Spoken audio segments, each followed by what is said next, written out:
So hello everyone, welcome to my channel. This is Azas Shahrier.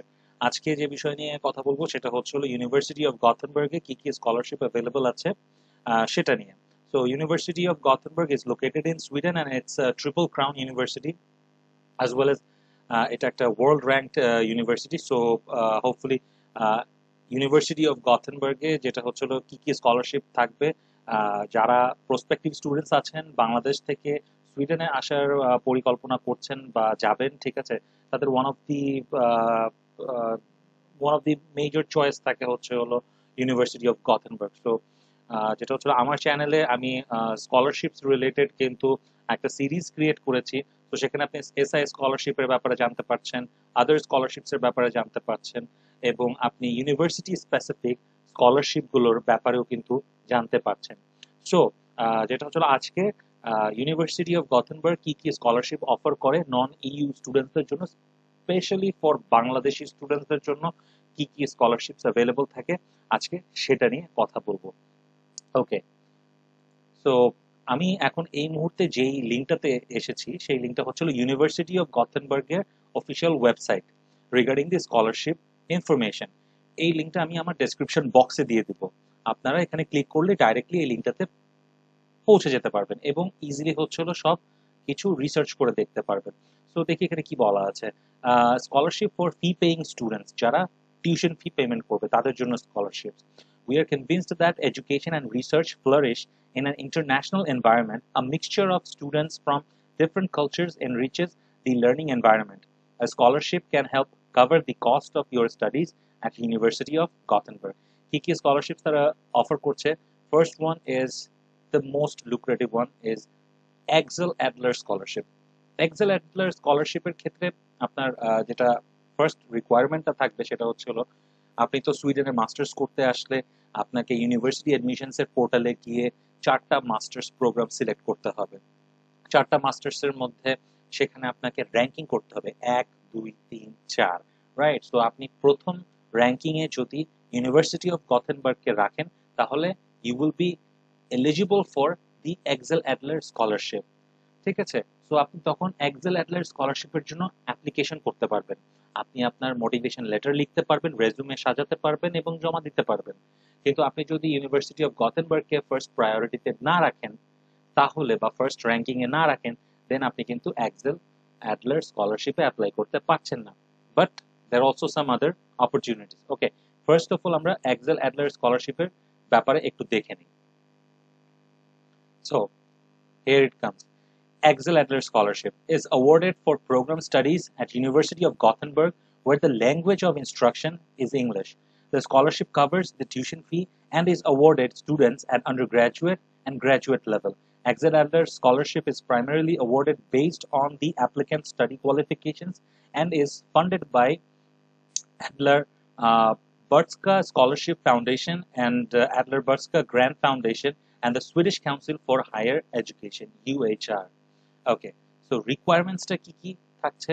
To be eligible for Axel Adler Scholarship 2022, যেহেতু 2022 session শুরু হয়ে গিয়েছে, so বা মানে application শুরু হবে আপনার মিড অক্টোবর থেকে, চালু হবে হচ্ছে হলো সামনের বছরের মিড ফেব্রুয়ারি পর্যন্ত অ্যাপ্লিকেশন টাইম। তো এই টাইমের মধ্যে হচ্ছে হলো আপনি যদি গথেনবার্গ ইউনিভার্সিটিকে ফার্স্ট প্রায়োরিটিতে রাখেন, then you will be able to apply for it. Okay, so you are required to pay full tuition fee of the University of Gothenburg.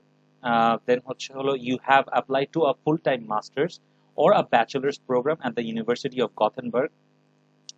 So you have submitted your admission application by 17th January 2022 through universityadmissions.se. You have paid the admission application fee and documented your eligibility for studies by 1st February 2022 through universityadmissions.se. universityadmissions.se দিয়ে কিন্তু আপনাকে মাস্টার্সের অ্যাপ্লিকেশনটা করতে হবে। Those who are prospective students for Sweden, সুইডেনে যারা আসতে চাচ্ছেন, তো সেই ক্ষেত্রে হলো আপনার একটা ফুল টাইম মাস্টার্স আপনাকে সিলেক্ট করতে হবে অথবা একটা ব্যাচেলর প্রোগ্রাম আপনাকে সিলেক্ট করতে হবে। ডিউ ডেটের মধ্যে আপনাকে হলো অ্যাপ্লাই করতে হবে এবং সেটা obviously university admissions dot AC পোর্টালের থ্রুতে আপনাকে মাস্টার্সের অ্যাপ্লিকেশনটা অ্যাপ্লাই করতে হবে। Okay, you have chosen a program at the University of Gothenburg as your first priority in the international admission round at universityadmissions.se. So যেটা আমি আগে বলছিলাম, আপনি কিন্তু এটা কোনোভাবেই আপনি যদি ইউনিভার্সিটি অফ গথেনবার্গের ওই প্রোগ্রামটিকে আপনি সেকেন্ড অপশনে বা থার্ড র্যাঙ্কিং এ যদি রাখেন বা ফোর্থ র্যাঙ্কিং এ রাখেন, আপনি কিন্তু এটাতে অ্যাপ্লাই করার সুযোগ পাচ্ছেন না। So it has to B your first preference. University of Gothenburg has to B your first choice. তাহলেই আপনি শুধুমাত্র এক্সেল অ্যাডলার স্কলারশিপে অ্যাপ্লাই করতে পারছেন। ওকে, you will not receive a tuition fee scholarship from the Swedish Institute, the Richard C. Malmsten Memorial Foundation Scholarship, or the Volvo Group Scholarship. তো আপনি কিন্তু এই Excel অ্যাডলারের স্কলারশিপটা জন্য আপনি গ্র্যান্টেড হবেন না যদি কিনা আপনি এসআই স্কলারশিপ হোল্ডার হয়ে থাকেন, অথবা আপনি রিচার্ড সি ম্যালমস্টেন স্কলারশিপ হোল্ডার হয়ে থাকেন, অথবা আপনি ভলভো গ্রুপ স্কলারশিপ হোল্ডার হয়ে থাকেন। এখন যেটা হচ্ছে হলো যে একটা স্কলারশিপ পেলে সাধারণত আরেকটা স্কলারশিপ বাতিল হয়ে যায় অটোমেটিকলি। আর যদি আপনি ফার্স্ট ক্রাইটেরিয়াতে গথেনবার্গকে না রাখেন তাহলে Axel Adler scholarship is not for you. Okay, so announcement of scholarship results 2021 এখানে দেওয়া আছে। বিভিন্ন আপনার ফ্রিকোয়েন্টলি আস্কড কোয়েশ্চেন্স আছে। How should I write my CV? Like there is no specified format for the CV when applying for Axel Adler scholarship. These are used in this assessment, how well the scholar is suited for the forthcoming studies. However, একটা suggestion থাকবে, European ইউনিয়নে যেহেতু Europass CV খুব বেশি popular, so Europass সিভির মাধ্যমে আপনি যদি আপনার রেজুমেটাকে প্রিপেয়ার করেন, that would be even far better for you. এবং ইউরোপাস সিভিটাই কিন্তু আপনার এসআই স্কলারশিপের জন্য অ্যাকসেপ্টেবল, অ্যান্ড ও ইউরোপাস ফরম্যাটে না দিলে কিন্তু আপনি এসআই স্কলারশিপে ইভেন অ্যাপ্লাই করতে পারছেন না। সো আমার কিন্তু একটা ভিডিও আছে, ফুল টিউটোরিয়াল, একদম আপনাকে ডামি অ্যাকাউন্ট দিয়ে হচ্ছে হলো রেজুমে প্রিপেয়ার করা থেকে শুরু করে কভার লেটার জেনারেট করা সবকিছু কিন্তু আমার ভিডিও আছে আমার চ্যানেলে, এবং সেই ডেসক্রিপশনটা আমি সেই লিঙ্কটা আমি আমার ডেসক্রিপশন বক্সে দিয়ে দিব আপনাদের সুবিধার্থে। কাইন্ডলি সেই ভিডিওটা চেক করবে কিভাবে ইউরোপাস সিভি করতে হয়। How should I write my letter of motivation? There is no specified format for the letter of motivation when applying for Axel Adler scholarship. How large is the scholarship amount? Scholarship covers the tuition fee of the study program you are admitted to. It is the tuition fee waiver only. No additional financial support for living expenses or travel grants is provided. So এখানে কিন্তু আপনাকে কোনো living expense related কোনো scholarship পাবেন না if you are the recipient, মানে আপনি যদি স্কলারশিপ হোল্ডার হয়ে থাকেন, এবং আপনাকে অন্য কোনো ট্রাভেল গ্র্যান্ট বা লাইক কোনো প্লেন ফেয়ার অর এনিথিং এগুলো কিন্তু আপনাকে দেওয়া হবে না। আচ্ছা, how will the scholarship be distributed? The foundation will make the payment to the University of Gothenburg for your tuition fee. So Axel Adler Foundation University of Gothenburg কে হচ্ছে হলো আপনার সেমেস্টার ফি গুলো পেমেন্ট করে দিবে। The scholarship does not need to act in this matter. The scholar does not need to act in this matter. Okay. এছাড়া আরো কিছু FAQ রয়েছে। আপনি can I defer my scholarship? What happens if I'm unsuccessful with the studies? Will the scholarship be withdrawn? Are there any other scholarships that I can apply besides the Axel Adler scholarship? This is the very important point.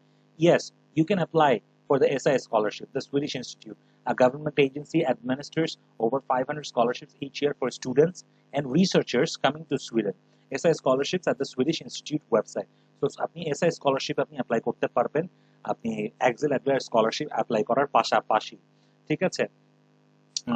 If you have been admitted to a master program at the School of Business, Economics and Law and are required to pay a tuition fee for education in Sweden, you can apply to the Richard C. Malmsten Memorial Foundation Scholarship. So এই জায়গাটাতেই আমি আসলে আসছিলাম যে আপনার Richard C ম্যালমস্টেন Memorial foundation স্কলারশিপটাতেও আপনি apply করতে পারবেন যদি আপনি ইউনিভার্সিটি অফ গথেনবার্গের কোনো প্রোগ্রামে অ্যাপ্লাই করে থাকেন, এবং সেটা এক্সেল অ্যাডলার স্কলারশিপের পাশাপাশি আপনি এটাতেও অ্যাপ্লাই করতে পারবেন। ওকে, সো এখানে যেটা হচ্ছে হলো সব বিস্তারিত দেওয়া আছে, কিছু মোর স্কলারশিপ অপশনস এর ব্যাপারে বলা আছে। ঠিক আছে, এক্সেল অ্যাডলারের এই লিঙ্কটা ডেফিনেটলি আমি হচ্ছে হলো শেয়ার করে দিব, অ্যান্ড আপনারা এক্সেল অ্যাডলার স্কলারশিপে কিভাবে অ্যাপ্লাই করতে হয় ফর ইউনিভার্সিটি অফ গথেনবার্গ সেটা আপনারা জেনে গেলেন। এবার আমি আপনাদেরকে যেটা হচ্ছে হলো দেখাচ্ছি সেটা হচ্ছে আপনার আমি আপনাদেরকে দেখাবো রিচার্ড সি ম্যালমস্টেন স্কলারশিপের ব্যাপারে। ঠিক আছে, so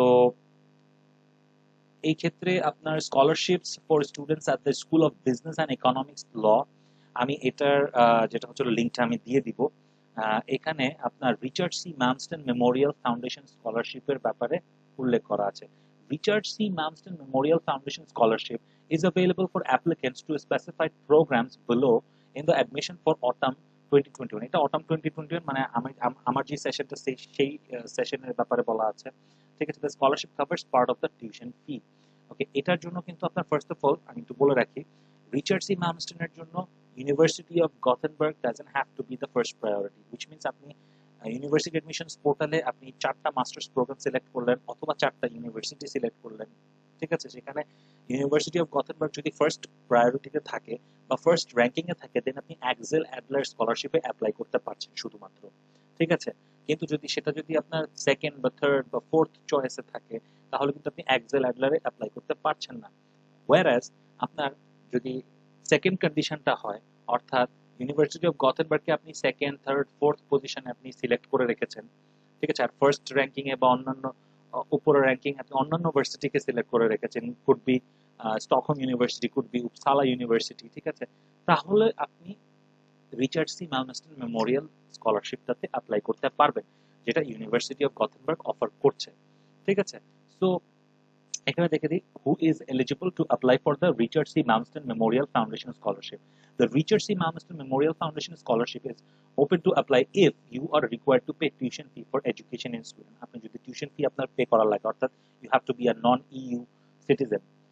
You have applied for one of the School of Business, Economics and Law Masters programs, Masters of Science in Accounting and Finance, Financial Management, Masters of Science in Economics, Masters of Science in Finance, Masters of Science in International Business and Trade, Masters of Science in Innovation and Industrial Management, Masters of Science in Knowledge-Based Entrepreneurship, Masters of Science in Logistics and Transport Management, Masters of Science in Management, Masters of Science in Marketing and Consumption.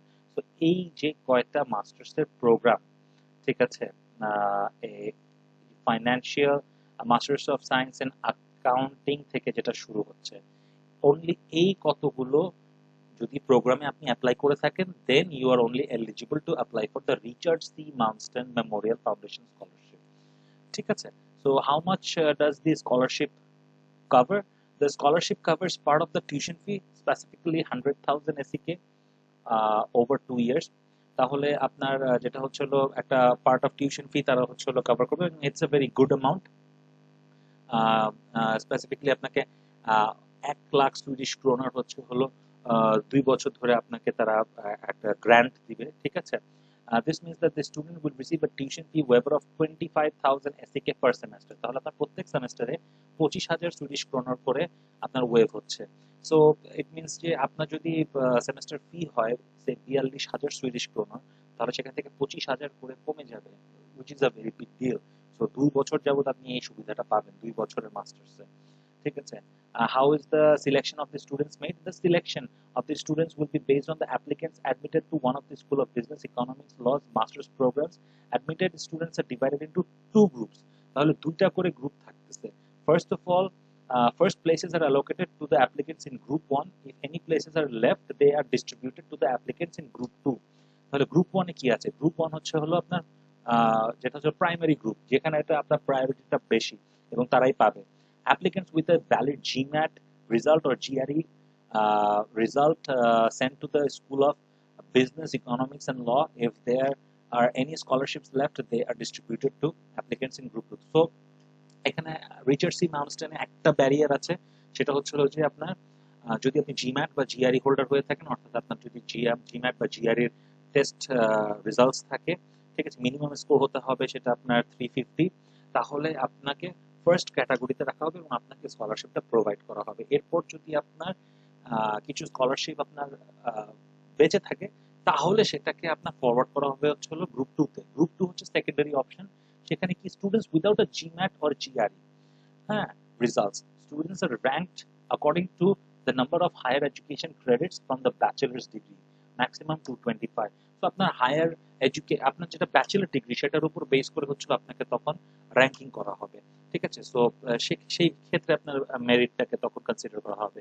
But in most of the কেসেসে আপনার দেখা যায় যে GMAT GRE applications এত বেশি পড়ে যায় যে এটা আপনার গ্রুপ 1 থেকে গ্রুপ 2-তে শিফট হওয়াটা একটু আসলে ডিফিকাল্ট হয়ে যায়, ঠিক আছে? সো রিচার্ড সি ম্যালমেস্টনটা তারাই অ্যাপ্লাই করবেন যাদের আসলে জিম্যাট বা জিআরই স্কোর আছে, কারণ তাতে সেটা চান্সেস অলমোস্ট লাইক 95% হয়ে যায়, ঠিক আছে? আর 5% চান্সেস নিয়ে আসলে গ্রুপ 2 এর জন্য অপেক্ষা করাটা would not be so wise. Okay. If students have been offered any of the scholarships from the Swedish Institute or study scholarships offered by the University of Gothenburg, they will not qualify for the Richard C. Malmsten Memorial Foundation Scholarship. The selection of the students for the scholarship is made by the School of Business, Economics and Laws Selection Committee and is not applicable for appeal. So আপনি কিন্তু কোনো কারণে আপনার যদি স্কলারশিপটাকে তারা স্থগিত করে দেয়, আপনি আপিল করতে পারবেন না। সেকেন্ড থিং হচ্ছে আদার কোনো স্কলারশিপ যদি ইউনিভার্সিটি অফ গথেনবার্গ অফার করে থাকে অর সুইডিশ ইনস্টিটিউট স্কলারশিপ যদি আপনি পেয়ে থাকেন, this thing will be terminated. So how do I apply for this scholarship? You apply through this link. একটা লিঙ্ক আছে, সেই লিঙ্কে যাবেন। Application will be open from November 2, 2020 and the last day to apply is February 1st, 2021. So এটা previous যেটা হচ্ছিল সেমেস্টারের কথা বলা হচ্ছে। একটা লিঙ্ক ওপেন হবে, লিঙ্ক ওপেন হওয়ার পর ওখানে আপনার ডিটেলস কিছু চাওয়া হবে, সেখানে আপনাকে আপনার জিম্যাট জিআরই স্কোরটা দিতে হবে, ঠিক আছে?